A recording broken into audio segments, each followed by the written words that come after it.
Bonsoir à tous, merci d'être au rendez-vous de l'actualité de ce mardi 1er mai. Incendie dramatique ce matin à Tsunzu 2 dans la commune de Mamoudzou. 2 hommes ont péri sous la puissance des flammes qui s'est propagée dans leur habitation. Pris au piège à l'intérieur, les secours n'ont pas réussi à les extirper. Et puis nous parlerons dans notre journal des aventures de Dr Léo. Après avoir sillonné les routes de Mayotte à travers un tour de l'île, il s'attaque cette semaine au tour de la Réunion. Dr Léo est l'invité de ce 19h. On se retrouve tout à l'heure. 2 personnes mortes sous les flammes, c'est donc le lourd bilan de l'incendie déclaré tôt ce matin à Tsunzu 2. Les 2 occupants d'une maison dans le quartier de la Palmeraie n'ont pas réussi à échapper à la tragédie. Henriat Bouanaïssa, Henri Fina, Mohamed. Voilà ce qui reste de la maison en bois qui a complètement brûlé. Un violent incendie a éclaté très tôt ce matin, faisant 2 victimes, sans doute les propriétaires des lieux. Ce sont les voisins impuissants qui ont donné l'alerte, des voisins qui craignaient la propagation du feu. J'ai appelé les pompiers et voilà, ils sont arrivés relativement vite quand même parce qu'ils ont mis 27 minutes pour arriver, donc le temps de se préparer, tout ça, et voilà, et nous on était là. Et il y avait encore Franck qui était vivant, qui était à l'étage, mais malheureusement à cause de l'insécurité, il s'était fait cambrioler à plusieurs reprises. Du coup, ils ont fait venir quelqu'un pour faire souder les boulons aux fenêtres. Vous voyez, il y a des boulons ici, là. Et du coup, toutes les grilles étaient soudées. Et du coup, il essayait de défaire les grilles pour pouvoir sortir. Nous, on a amené une échelle, on a essayé de faire ce qu'on pouvait, mais ça allait tellement vite. Même nous, de l'extérieur, le feu a dû se propager, a dû commencer en bas. Et nous, même sur l'échelle, on n'arrivait plus, c'était insoutenable. Franck, il a tenu tant qu'il pouvait, on l'a vu mourir devant nos yeux. Comme on n'était pas des professionnels, nous les voisins, on était là, on a essayé de se battre pour les sauver. Mais malheureusement, non, on a le temps que les pompiers arrivent, ils ont fait 45 minutes de retard pour arriver. Et la première voiture qui sont arrivées, ils n'avaient pas d'eau déjà. Donc on n'a pu rien faire pour les sauver. Il est vrai qu'en l'absence de bornes incendie dans le quartier des Palmeraies, les pompiers ont dû aller se brancher au village, ce qui a retardé leur intervention. On a fait ce qu'il fallait pour avoir, et dès lors que sur les lieux on aurait une difficulté d'alimentation, nous immédiatement on a fait pousser, vous avez vu le nombre d'engins qui étaient sur l'intervention, donc on a amené de l'eau pour faciliter l'extinction de l'incendie. Je pense que ce n'est pas le moment aujourd'hui que la ville de Mamoudzou rentre dans une affaire de polémique sur l'existence de bornes incendie ou pas. On va laisser d'abord les services dédiés à réfléchir sur la question de pourquoi il y a eu ce feu et montrer toute la transparence du dossier. Et je pense le moment où, pour dire s'il y a réellement des bornes d'incendie ou pas, s'il faut en reposer, le moment viendra. Il y a effectivement des bouches d'incendie qui sont sur le terrain. On a rencontré une difficulté, c'est pour ça qu'on a envoyé des renforts supplémentaires très vite aussi, puisque une des bouches d'incendie n'avait pas assez de débit. Donc elle a eu, la première intervention a pu se faire, mais on a dû renvoyer très vite des moyens supplémentaires remplis des camions d'eau, pour être des citernes d'eau, pour pouvoir faire face à cet incendie. 2 personnes ont perdu la vie dans cet incendie qui a choqué les riverains. Les forces de l'ordre également sur place ont procédé aux premières constatations. Une enquête a été ouverte afin de déterminer là où les causes du sinistre. Il se surnommait lui-même le dernier descendant des colons à Mayotte. Frédéric Dachry, souvenez-vous, a été agressé sauvagement à coups de marteau à son domicile le 1er mai 2016. 2 ans après, l'auteur de son agression court toujours et l'enquête piétine.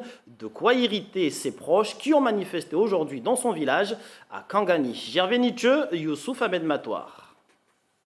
Comme un seul homme, la classe politique mahoraise est unanime pour rendre hommage à Frédéric Dachry et saluer ses nombreuses actions pour l'intérêt de Mayotte. Des actions qui resteront ancrées dans la mémoire de tous, qu'il considère d'exemple pour les générations futures. C'est toute la population mahoraise qui ressent cette souffrance aujourd'hui d'avoir perdu cette personnalité politique importante qui a véhiculé aussi à la construction, qui a contribué à la construction de notre île aujourd'hui. Donc c'est une douleur, nous sommes en deuil et il n'y a rien d'autre à dire.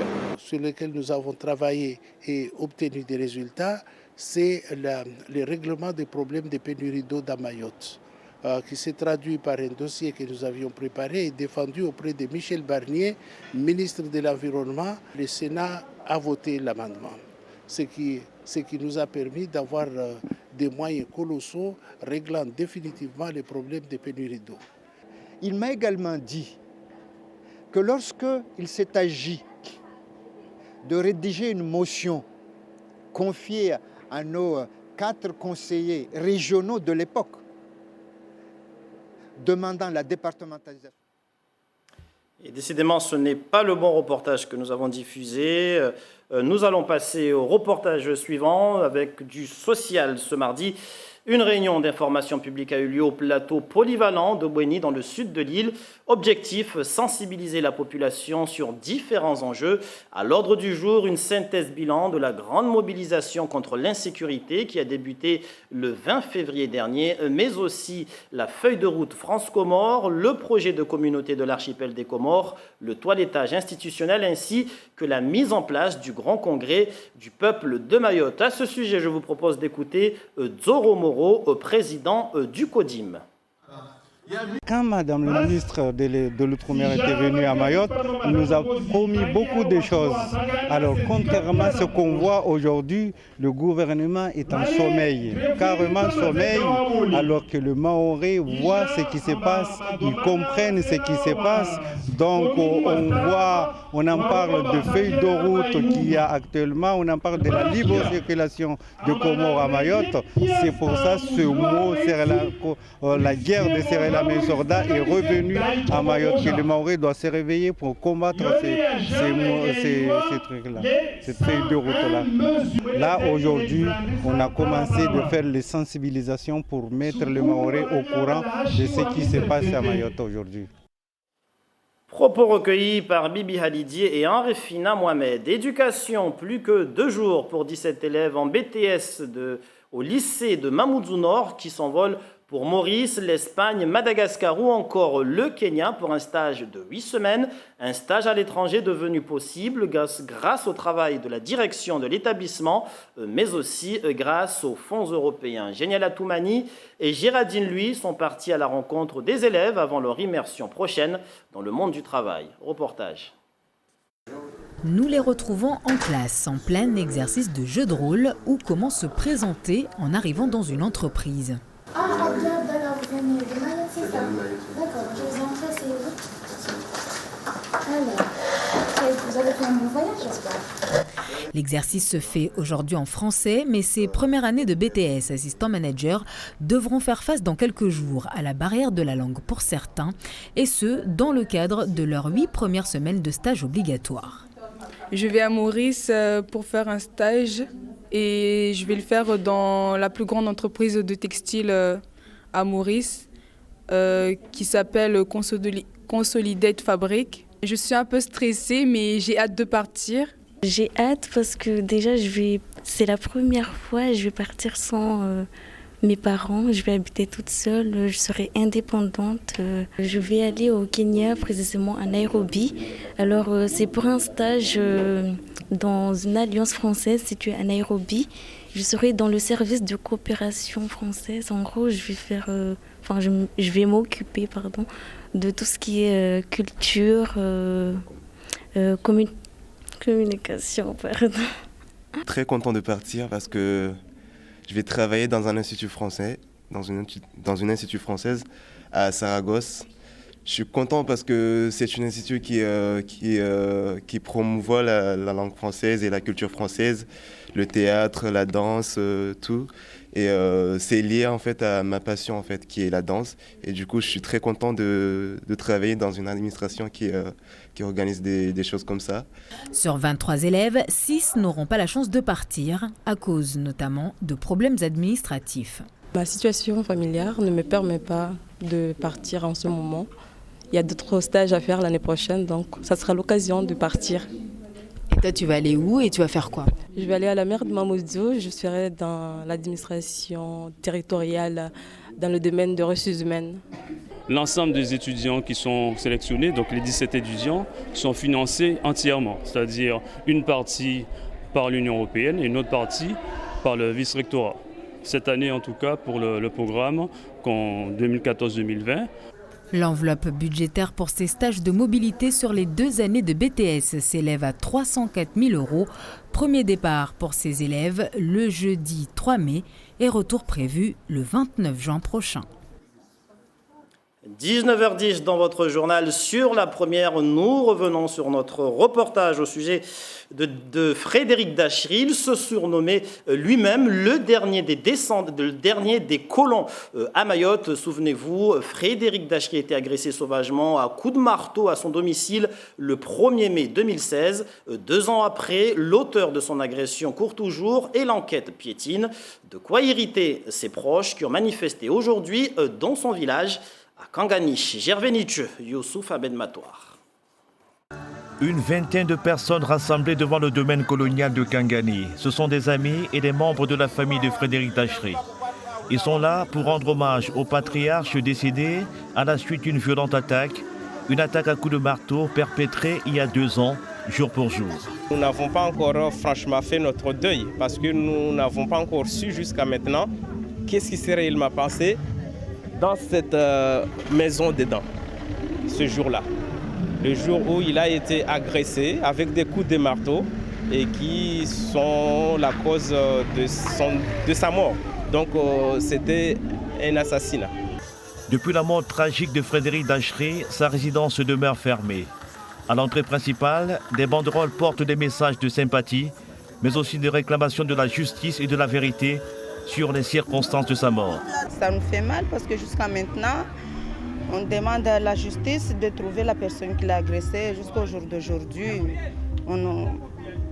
Comme c'est l'enquête, je ne sais pas comment je vais dire, mais on ne nous a rien dit à propos de son agression. À quelques mètres de la demeure de Frédéric Dachry, la villa de sa cousine Germaine, Lise Phoenix a 82 ans. Elle n'a jamais cessé de pleurer celui qu'elle a toujours présenté comme son frère aîné. Pour la première fois, cette femme au caractère bien trempé se prononce sur les circonstances de la mort de Frédéric Dachry. Moi, je pense que ça a été, comment on dit ça, ça a été prémédité. On ne me sortira pas ça de la tête. Je suis sûre. Je suis à peu près sûre qu'on a payé quelqu'un pour le faire. Je ne sais pas qui, je ne peux pas le dire, mais ça, vous ne sortirez pas ça de ma tête. Ex-maire de Koungour et ancien conseiller général, Frédéric Dachry est mort le 4 mai 2016, 3 jours après avoir été agressé à coups de marteau à son domicile. Cet homme très respecté à Mayotte avait 83 ans.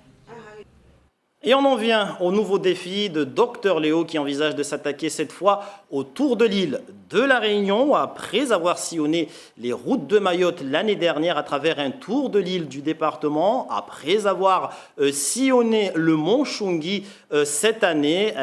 Dr Léo envisage donc de se rendre sur l'île voisine de la Réunion pour un tour de l'île sur l'île Bourbon. Dr Léo, bonsoir. Bonsoir. Alors, pouvez-vous nous présenter ce challenge du Tour de l'île de la Réunion? Alors, le Tour de l'île de la Réunion, c'est le Renandi Tour. On l'a développé, je l'ai lancé au mois d'octobre dernier, 2017, après avoir fait le Tour de Mayotte du 20 mars au 31 mars. En fait, le Renandi Tour, c'est le Tour de Mayotte en fauteuil roulant, exposé à La Réunion. Et on essaye en fait, je travaille avec un certain Cédric Bussman qui a organisé le tour. Et moi, j'en suis l'initiateur. Donc, on va aller là-bas avec notre équipe, les handicapables de Mayotte, à partir de demain. Et on va commencer vendredi, le 4 mars, du 2 mai au 19 mai, le Renandi Tour. Donc, en fait, si on veut, c'est toujours dans la grande sensibilisation.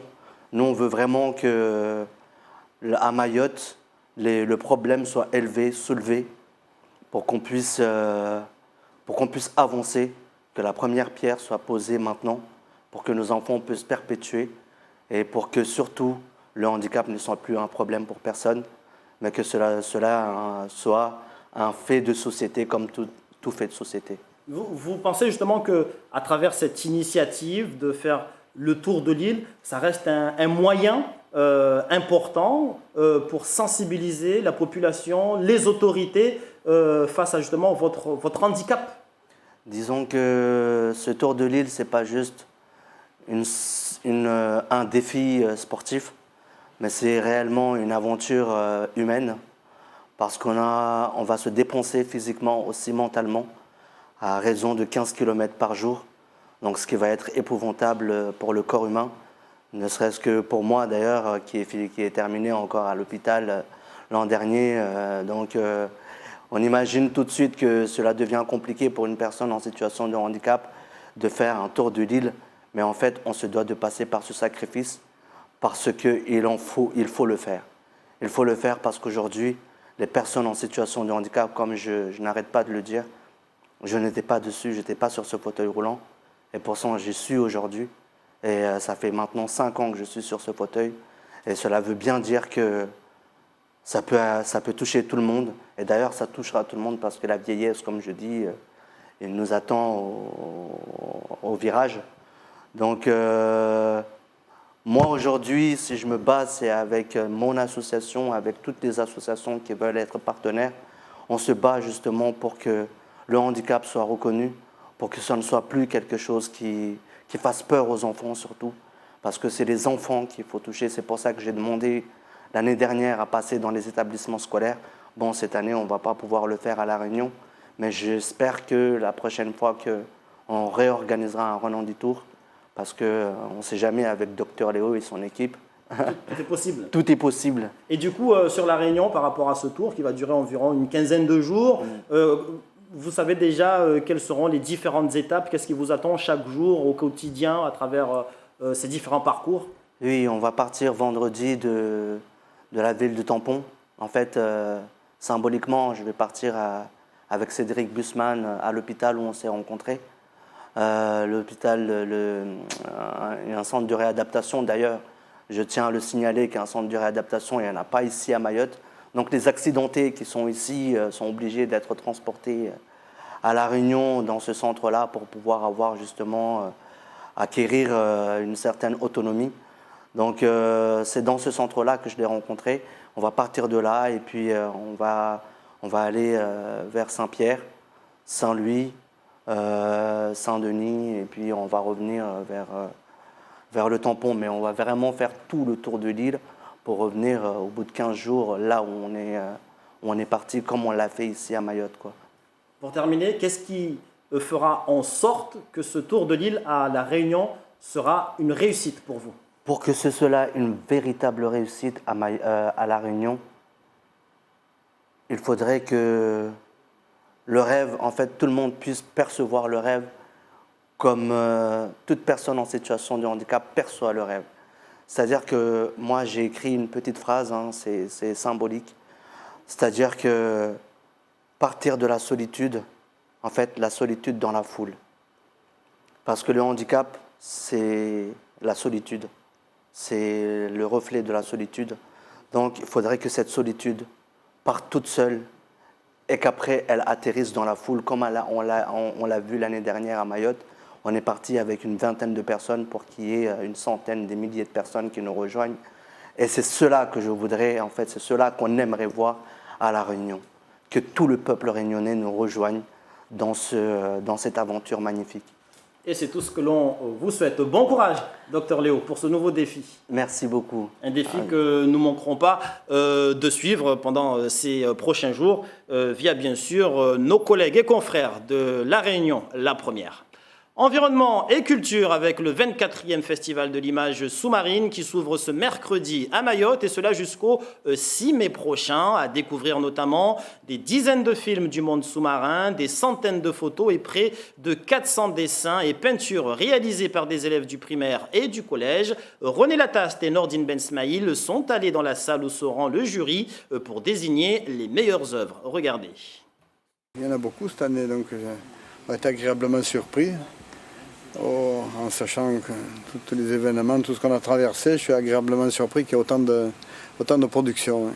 Près de 400 dessins et peintures, les écoles primaires pour les moins de 12 ans et les collèges pour les 12 à 19 ans.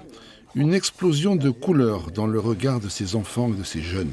La protection peut venir de la jeunesse et c'est le but principal de notre festival, de faire prendre conscience à tous ces jeunes qui seront adultes évidemment un jour et grâce à eux, on l'espère beaucoup, pourront protéger à nouveau, que leurs enfants, eux, pourront encore voir des baleines et des dauphins et autant de poissons que possible. Ces œuvres participent à un concours. Là, elles sont exposées dans la salle de cinéma. Les membres du jury viennent y faire leur choix.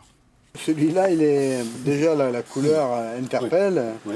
Ça peut faire une très bonne affiche. À mon avis, il est beau, il est expressif et j'espère qu'il aura un prix.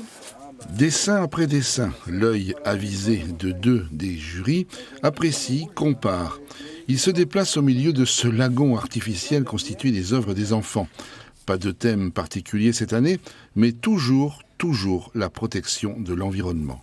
Une prise de conscience qui a progressé depuis le début du festival.